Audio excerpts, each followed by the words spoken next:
Alors très bien, avant de parler de prototype, on va parler de methods chaining. C'est une manière de faire pour enchaîner des méthodes qui viennent donc d'un même objet. Alors on va voir comment faire ça. Ici on va juste pouvoir, tac tac tac, on s'enlève tout, on se laisse juste voiture 1, ok.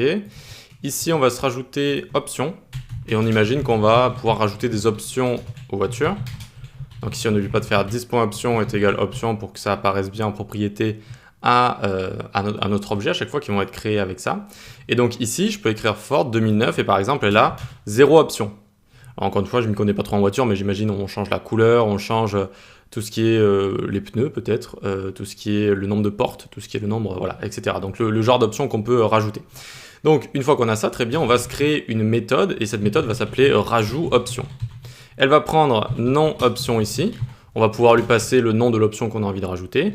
Et à chaque fois, on va augmenter 10.option ou 10.option.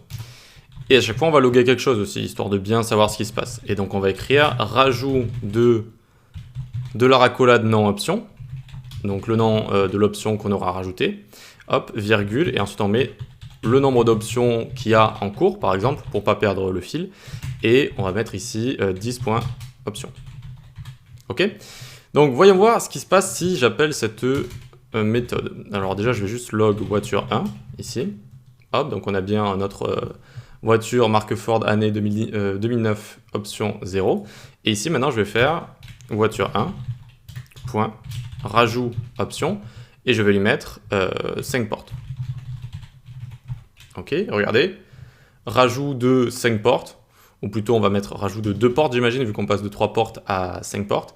Alors très bien, mais qu'est-ce qui se passe si on veut écrire plusieurs méthodes comme ça? Par exemple, après on va rajouter une nouvelle peinture, des pneus pour aller à la neige, quelque chose comme ça. Hop, ça va fonctionner très bien. On va rajouter 2 portes, peinture, pneus, et à chaque fois le nombre d'options qui augmente. Et donc ici, on pourrait faire quelque chose de plus concis, de plus court, et qui est en général utilisé avec tout ce qui est librairie, JS, etc. C'est de faire ce qu'on appelle du méthode chaining, une chaîne de méthodes. Et pour ce faire, normalement, on fait comme ça. Tac, tac, hop, hop, tac. En fait, on enchaîne les méthodes les unes à la suite des autres, d'accord? On fait une chaîne de méthodes comme ça. Eh bien, pourquoi ça me retourne ici cette erreur? Parce qu'à chaque fois, ça cherche une méthode rajout option sur undefined. C'est-à-dire que la première méthode, elle va fonctionner. La première, elle fonctionne. Regardez, hop, la première fonctionne, super. Mais ensuite, en fait, ce que ça retourne ici, ça ne retourne rien, ça retourne undefined. Et donc, si je lui colle une méthode juste après, eh bien, ça va chercher dans le undefined une méthode qui s'appelle rajout option. Eh bien, ça ne fonctionne pas, ça ne fonctionne pas. Donc, pour ce faire, pour que ça fonctionne, il faut retourner 10. En fait, on retourne le contexte à chaque fois. Et il va retrouver la méthode et donc on va pouvoir l'utiliser en continu, c'est-à-dire on va pouvoir faire des chaînes comme ça. On va pouvoir faire des chaînes à l'infini, on peut en mettre maintenant autant qu'on veut. On peut mettre vraiment autant qu'on veut ici.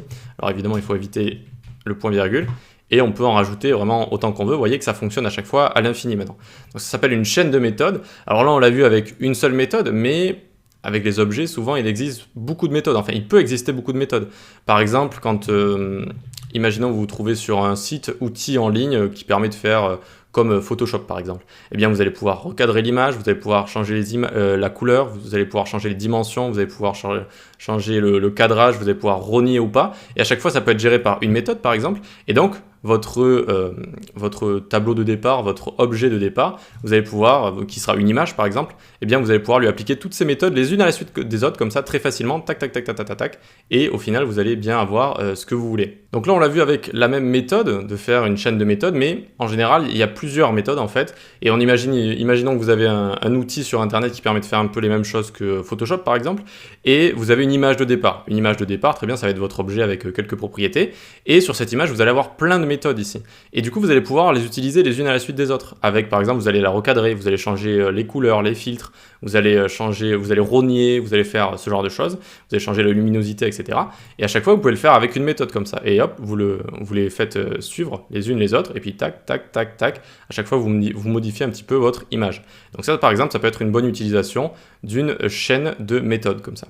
Ok, donc méthode chaining.